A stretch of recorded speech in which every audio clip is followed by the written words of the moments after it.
नमस्कार, हर खबर हरियाणा देख रहे हैं आप और मैं हूं आपके साथ ज्योति। पेरिस ओलंपिक में देश को एक और मेडल मिल चुका है। मनु भाकर और सरबजोत सिंह की जोड़ी ने 10 metre air pistol mixed team event में ब्रॉन्ज मेडल जीतकर के इतिहास रच दिया है, जिसको लेकर के मुख्यमंत्री नायब सिंह सैनी ने सोशल मीडिया प्लेटफॉर्म एक्स पर संदेश साझा करते हुए लिखा कि हरियाणा वासियों के लिए पुनः गौरवपूर्ण क्षण। पेरिस ओलंपिक गेम्स में 10 मीटर एयर पिस्टल के मिक्स्ड टीम इवेंट में हरियाणा की बेटी और बेटे सरबजीत सिंह के कांस्य पदक जीतने पर हार्दिक बधाई और शुभकामनाएं। आपकी इस ऐतिहासिक उपलब्धि ने प्रत्येक हरियाणवी और देशवासी को गौरवान्वित किया है। आगामी मुकाबलों के लिए अनंत शुभकामनाएं दी हैं। तो एक और मेडल जो है पेरिस ओलंपिक से भारत की झोली में आ गया है। 2 ब्रॉन्ज मेडल अब तक जो है भारत को मिल चुके हैं। एयर पिस्टल मुकाबले में ये मेडल मिले हैं और इसी को लेकर के जो है मुख्यमंत्री नायब सिंह सैनी ने अपने सोशल मीडिया प्लेटफॉर्म ट्विटर, जो अब एक्स हो चुका है, उस पर ट्वीट करते हुए लिखा है कि दोनों ने ही प्रदेशवासियों और देशवासियों का नाम गौरवान्वित किया है और अग्रिम बधाई उन्हें दी है आगे के लिए। और मुख्यमंत्री नायब सिंह सैनी ने कुरुक्षेत्र सेक्टर 4 में संत शिरोमणि ब्रह्मानंद सरस्वती महासभा की तरफ से आयोजित अभिनंदन समारोह में बतौर मुख्य अतिथि शिरकत की है। इससे पहले मुख्यमंत्री नायब सिंह सैनी, सांसद नवीन जिंदल, राज्य मंत्री सुभाष सुधा ने जगत गुरु ब्रह्मानंद सदन का शिलान्यास किया और मुख्यमंत्री नायब सिंह सैनी ने खुद जो है अपने हाथों से सदन की नींव की ईंट रखी। वहीं इस कार्यक्रम में मुख्यमंत्री नायब सिंह सैनी ने 21 लाख रुपए की अनुदान राशि देने की घोषणा भी की है। इसी के साथ ही सांसद नवीन जिंदल और राज्य मंत्री सुभाष सुधा ने 11-11 लाख रुपए देने की घोषणा की है। कार्यक्रम में महासभा के अध्यक्ष रोशन लाल मेहता, जिप के उपाध्यक्ष धर्मपाल चौधरी सहित समाज के गणमान्य लोगों ने मुख्यमंत्री नायब सिंह सैनी का पगड़ी पहनाकर स्वागत किया। इस दौरान उन्होंने कहा कि प्रदेश सरकार जगत गुरु संत शिरोमणि ब्रह्मानंद महाराज के जीवन का अनुसरण करके जरूरतमंद और गरीब लोगों के जीवन को सरल और सहज बनाने का काम कर रही है।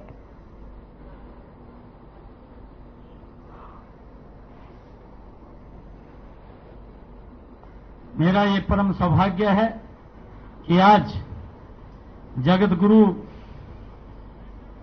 परम आदरणीय गुरु ब्रह्मानंद जी महाराज के इस भवन के अवसर के ऊपर आज मुझे आने का अवसर मिला है।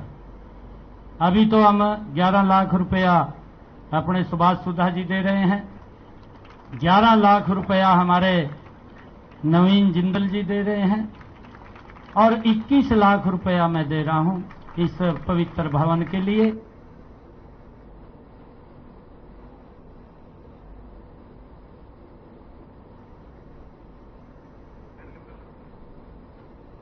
तो कुरुक्षेत्र से आपको एक खबर दिखा रहे हैं, जहां पर अभिनंदन समारोह का आयोजन किया गया।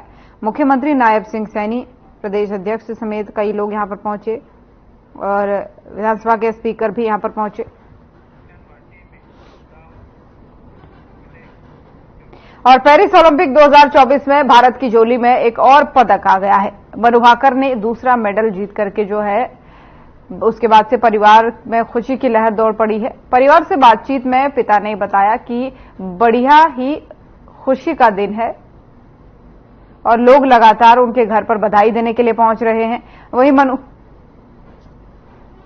मनु भाकर की मां से भी बात की तो उन्होंने बताया कि हमें बड़ा ही गर्व है कि उनकी बेटी ने मेडल जीता है।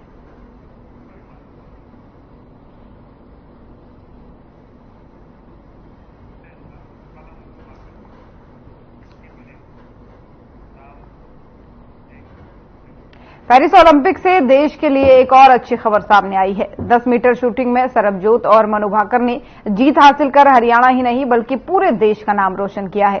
उनकी जीत के इस जश्न को से जो है अंबाला स्थित सरबजोत की अकेडमी में धूमधाम से इसको मनाया गया।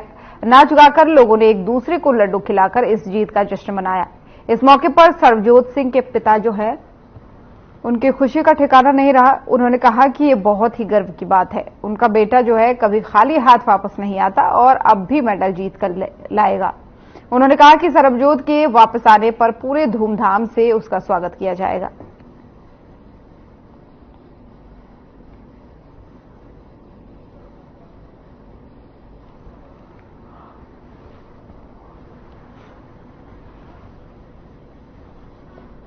और मैं अभिषेक सर को और सरबजोत को बहुत बहुत शुभकामनाएं देता हूँ जी, जो एक मेडल लेके आए हैं देश के लिए जी।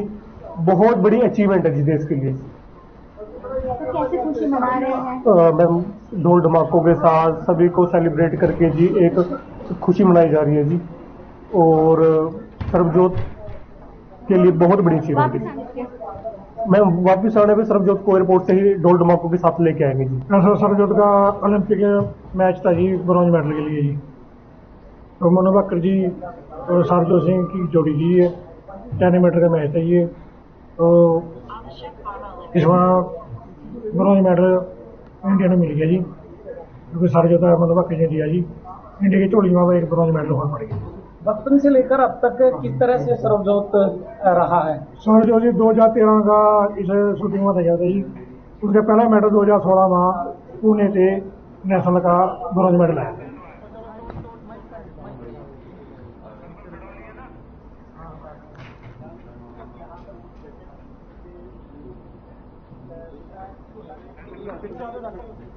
तो अंबाला से ये खुशी की तस्वीरें सामने आ रही हैं, जहां पर सरबजोत के माता पिता और उसके परिवारजन एक दूसरे को लड्डू खिला रहे हैं।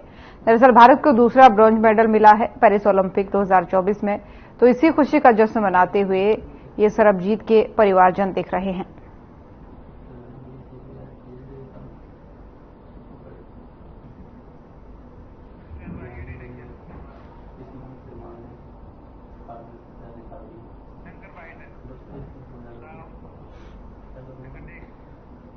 और अब खबर अंबाला से है, जहां पर खनन मामले में ईडी की गिरफ्त में चल रहे कांग्रेस विधायक सुरेंद्र पवार को 9 दिन की रिमांड पूरा होने के बाद से अंबाला कोर्ट में पेश किया गया।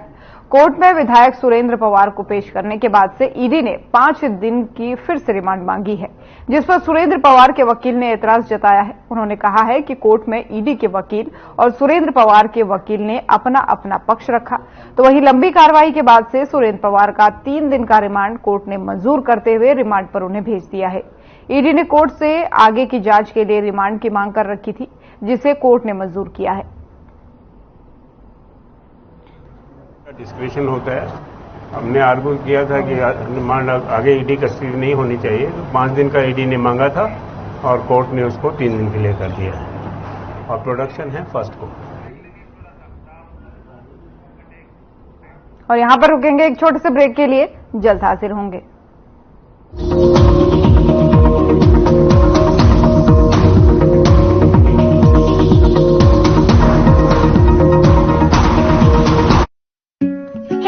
Hey, look, I can download a song really fast.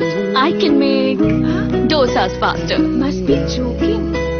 Bus, 3 easy steps. Mix with water, spread batter, fry. गाना डाउनलोड हुआ? नहीं, पर तब तक मैं इडली बनाती हूँ। हमने बनाया किड्स से।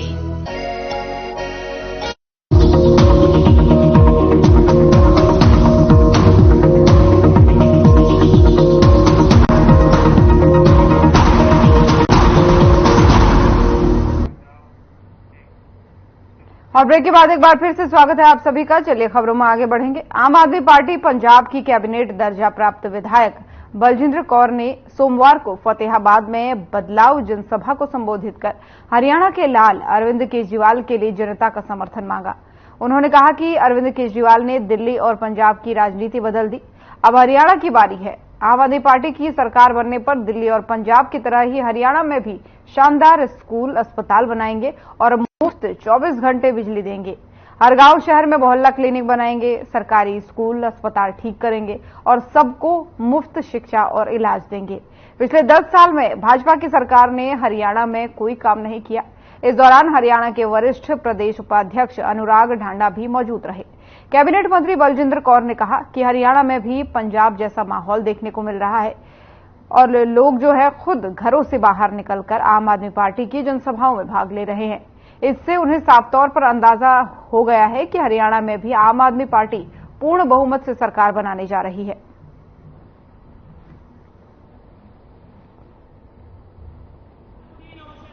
पूरे हरियाणा के अंदर 45 जनसभाओं का आयोजन आम आदमी पार्टी ने किया 15 दिन के अंदर। इससे पहले किसी पार्टी ने हरियाणा की राजनीति में ये ना तो चुनौती ली, ना इसको कर पाने में कामयाब हुए।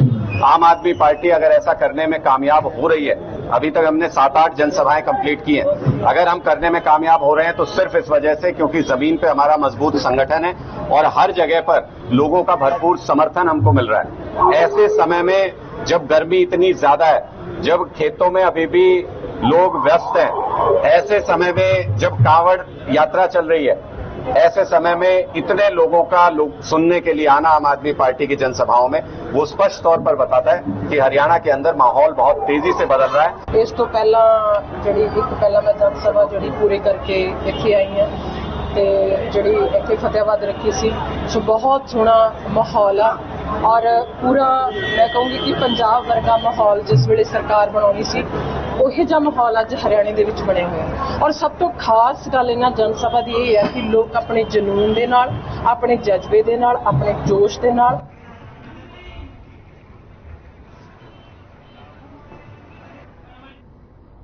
और कोसली विधायक लक्ष्मण सिंह यादव ने पूर्व मुख्यमंत्री भूपेंद्र सिंह हुड्डा के हरियाणा मांगे हिसाब पर निशाना साधा है। उन्होंने कहा है कि कोसली का करोड़ों की लागत से बनना आरओबी आपके कार्यकाल में बना, जो 2 साल में जर्जर हो गया, जिसे अब दोबारा बनाना चाहिए।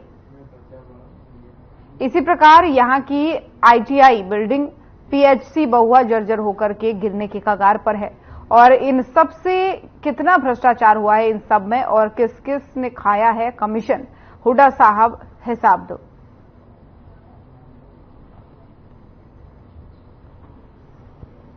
हरियाणा से हिसाब ना, हरियाणा की जनता मांगे हिसाब। आज वो दिवाली पहुंच रही, क्या कहेंगे उनके इस कार्यक्रम?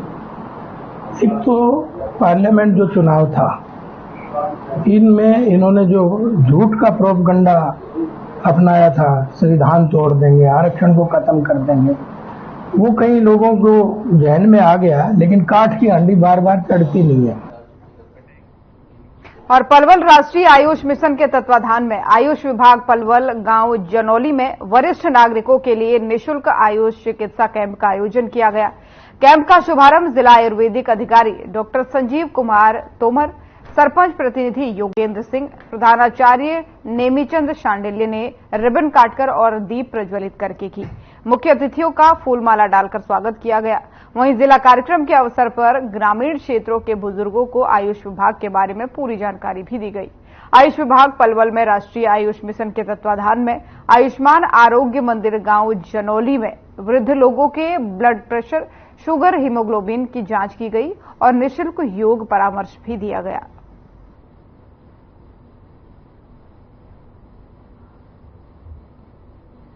विभाग पलवल की तरफ से ये 2 दिवसीय चिकित्सा शिविर का आयोजन किया गया है, जिसमें जितने भी गांव के वृद्धावस्था के लोग हैं, 60 साल से ऊपर के लोग हैं, उनका चिकित्सा कार्य किया जा रहा है, जिसमें उनके ब्लड प्रेशर, शुगर और पेट समस्याएं, सांस के रोग, खांसी और जितने भी वो परेशानी है उनके बारे में उन्हें जागरूक भी किया जा रहा है। निःशुल्क औषधि भी वितरित की जा रही है। कल भी 105 मरीज आए थे और अभी भी मरीज आते जा रहे हैं और समय समय से सरकार इस तरफ वृद्धावस्था के लोगों के लिए ऐसे निःशुल्क चिकित्सा शिविर का आयोजन करती रहेगी और उनका फॉलोअप करती रहेगी।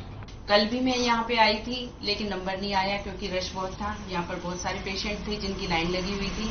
आज मैं दोबारा आई हूँ कि मुझे भी इसका लाभ उठाने का मौका मिले। यहाँ पर समय समय पर कैंप लगाए जाते हैं। पहले भी मैं आई थी, इस बार भी मैं आई हूँ। बहुत अच्छा लगता है कि यहाँ पर निःशुल्क दवाइयाँ भी दी जाती हैं और कैंप में तरह तरह के डॉक्टर्स आते हैं, तरह तरह की बीमारियों का इलाज करते हैं और निःशुल्क दवाइयाँ देते हैं। इस बदलते मौसम को देखते हुए ना इस बार भी यहाँ पर कैंप लगाया गया है, जिसका जनौली गांव के लोग लाभान्वित हो रहे हैं। बहुत अच्छी संख्या में यहाँ पर आ रहे हैं और इसका लाभ उठा रहे हैं। धन्यवाद। डॉक्टर शुमाइला अर्जुन, यूनानी मेडिकल ऑफिसर, मेरी पोस्टिंग सीओल में है। अब यहाँ जनौली में 2 दिन कैंप हुए थे, वृद्धावस्था कैंप आयोजित किए गए हैं, जिससे मेरी ड्यूटी लगी है। मैं कल भी आई थी, मैं आज भी आई हूँ। यहाँ काफी मात्रा में पेशेंट आ रहे हैं। यहाँ पर हम लोग बीपी, शुगर और जैसे जैसे मरीज आते हैं उनकी जांच कर रहे हैं।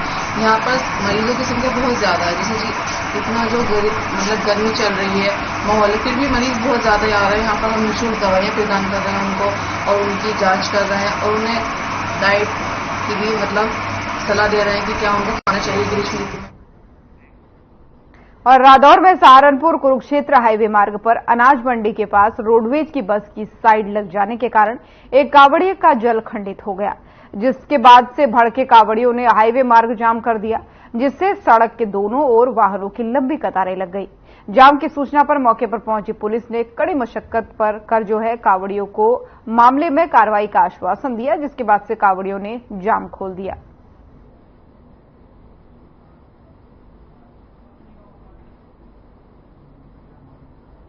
हरिद्वार से आए जी, जब हमारी कोई सारी सुविधा थी जी, हम हरियाणा पार करें नहीं, हमें कोई सुविधा नहीं मिली। हम आए रादौर मंडी में, अनाज मंडी में, नई अनाज मंडी में, वहां से निकले हम 10 कदम, आया सरकारी रोडवेज वाला, उसने हमारे टक्कर मारी और उसने पीछे मुड़ के नहीं देखा कि बंदा बोला जी रहा है कि मर रहा, उसका रोकने का मतलब नहीं था। ये कावड़िए यहाँ से चले थे और कोई बस थी, वो बस की थोड़ी सी साइड है उसका टच होगी कावड़ का और उसका जल में उससे खंडित हो गया। इसके विरोध में इन्होंने यहाँ जाम लगा दिया था, जो हमने इनको समझा के और जाम खुलवा दिया, सुचारू रूप से चल रहा है ट्रैफिक। जो कावड़िया था वो ठीक है? हाँ, कावड़िया में तो नहीं लगी, इसकी तरफ है जो कावड़ थी ना, कावड़ का से जल खंडित हो गया उसका। और यहां पर रुकेंगे एक छोटे से ब्रेक के लिए, जल्द हाजिर होंगे।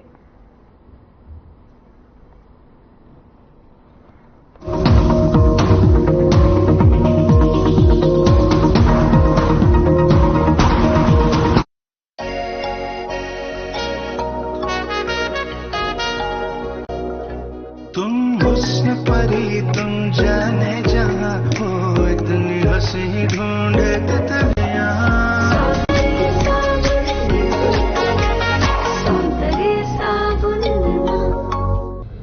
हम हरियाणवी अब हर घर नल से शुद्ध जल पाते हैं।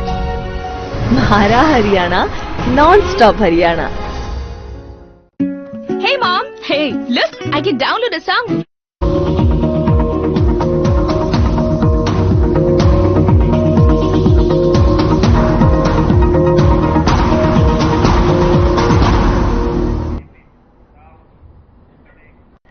और ब्रेक के बाद एक बार फिर से स्वागत है आप सभी का। चलिए खबरों में आगे बढ़ते हैं। दिल्ली के राजेंद्र नगर में कोचिंग सेंटर में हुए हादसे को लेकर के फरीदाबाद में भी प्रशासन अलर्ट मोड पर है। सभी कोचिंग सेंटर पर प्रशासन लगातार नजर बनाए हुए हैं, तो वहीं कोचिंग सेंटर संचालक भी बच्चों की सुरक्षा को ध्यान में रखते हुए कोचिंग सेंटर चला रहे हैं। इसी को लेकर हमारे संवाददाता मोनू पांचाल ने बल्लभगढ़ क्षेत्र में चल रहे कोचिंग सेंटरों का निरीक्षण किया और बातचीत की। दिल्ली के राजेंद्र नगर में जो है एक बड़ा हादसा हुआ। इंस्टीट्यूट में जो है वो हादसा हुआ। कहीं ना कहीं जिस तरीके से देखा जाए तो बेसमेंट की छत गिरने से जो है वो 3 बच्चों की मौत हो गई। लेकिन अब बात की जाए तो फरीदाबाद में प्रशासन कितना सख्त है, क्योंकि तमाम इंस्टीट्यूट जो है वो फरीदाबाद के बल्लभगढ़ में बने हुए हैं। आप देख सकते हैं कि तमाम तरीके से हम इस समय बल्लभगढ़ के मेन मार्केट में और कहीं ना कहीं यहाँ पे भी जो है लगातार कई इंस्टीट्यूट जो है वो बने हुए हैं और लगातार यहाँ पर बच्चे पहुंच रहे हैं। और तमाम तरीके से देखा जाए तो किस तरीके की व्यवस्थाएं है, किस तरीके के बच्चों में खौफ है, आखिरकार उस हादसे का बच्चों को पता है या नहीं। अब आखिरकार हमारे साथ जो है इंस्टीट्यूट के संचालक है, उनसे बात करते हैं। क्या नाम है आपका? सही जी, जिस तरीके से देखा जाए तो कल एक बड़ा हादसा हुआ है, कितना असर जो है बच्चों में देखा जा रहा है कि आखिरकार उन बच्चों को पता भी है या तमाम तरीके से इंस्टीट्यूट यहाँ लगातार जो बच्चे हैं वो आ रहे पढ़ाई के लिए? बच्चे यहाँ रेगुलर पढ़ाई करने आ रहे लगातार, क्योंकि यहाँ पे हमने सेफ्टी का अरेंजमेंट किया हुआ है, प्रॉपर है हमारे यहाँ चीजें, इसलिए बच्चे आ रहे हैं। वहाँ पे क्या कि छत गिरना है, उससे पहले आपने देखा हो करोल बाग साइड में कि पानी भर गया, वहाँ पे 3 बच्चों की मौत हो गई, तो वहाँ अरेंजमेंट प्रॉपर नहीं, बट यहाँ का ठीक है। तो देखा जाता है जिस तरीके से अब फिलहाल इंस्टीट्यूटों की बात की जाए आपके लोगों की, जिस तरीके से एक छोटा सा बेसमेंट भी और तमाम तरीके से व्यवस्थाओं की बात की जाए तो किस तरीके से व्यवस्थाएं जो है वो दुरुस्त है यहाँ पर? दुरुस्त हमारा लेंटर डला है सर, बेसमेंट पे लेंटर है, बहुत छोटा बेसमेंट है हमारा जी।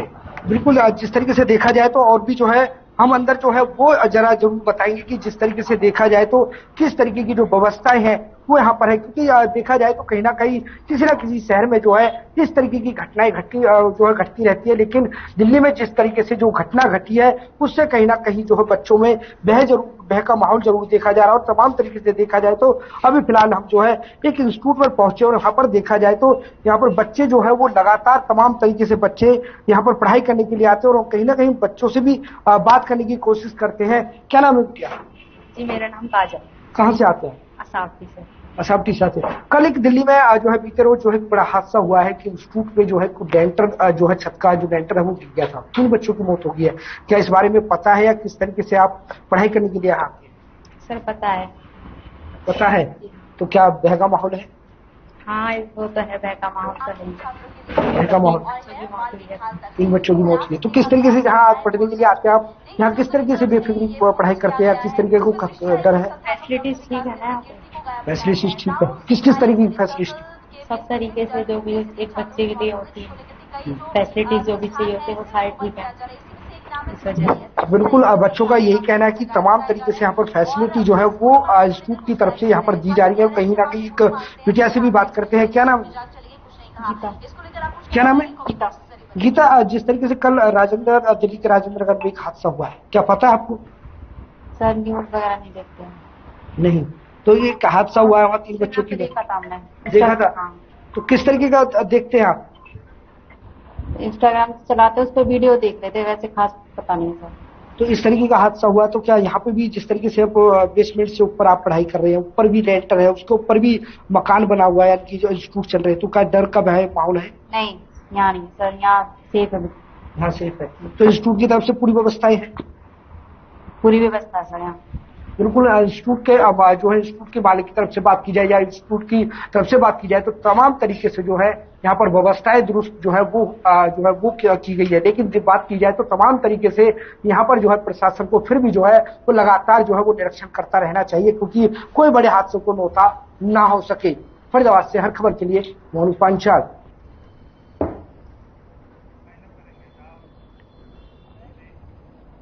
और हर खबर पंजाब देख रहे थे आप। बुलेटिन में फिलहाल इतना ही। नमस्कार।